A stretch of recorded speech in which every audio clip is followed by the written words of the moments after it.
wararka laga helay dalka Jabuuti ayaa sheegaya in lagu kala tagay shirkii gudiyada farsamada ee u dhaxeeyay Soomaaliya iyo maamulka Somaliland waxaana la isku mari waayay qodobo kamid ah warmurtiyeedka shirka oo maanta la soo saari lahaa dawladda Jabuuti ayaa dadaal ugu jirta in mar kale dhinacyada la isu keeno si heshiis loo gaaro warmurtiyeedka waxaana dhinaca ka socda maamulka Somaliland ay diideen qodob kamid ah in aan la siyaasadeen isdhexgalka bulshada labada dhinac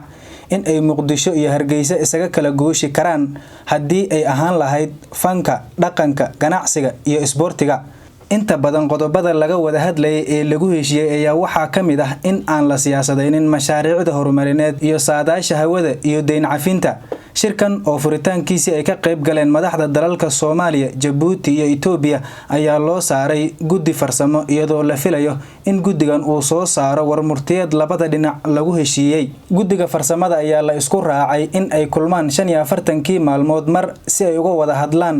hirgelinta heshiiska la gaaray wararka ayaa waxa ay sheegayaan in gudiyada ay qayb ka yihiin xubno si gaar ah uga doodaya goosashada Somaliland ama midowga Soomaaliya heshiiska labada dhinac hadii la isku waafaqo ayaa la horgeyn doonaa baarlamaanka Soomaaliya iyo kan maamulka Somaliland hase yeeshee wararkii ugu dambeeyay ayaa waxay sheegayaan in ugu dambeyn caawa xilli dambe ama berri subax la soo saaro warmurtiyeed ay labada dhinac heshiis ku yihiin wada hadalada Soomaaliya iyo maamulka Somaliland ayaana maalintii saddexaad si habsami leh uga soconaya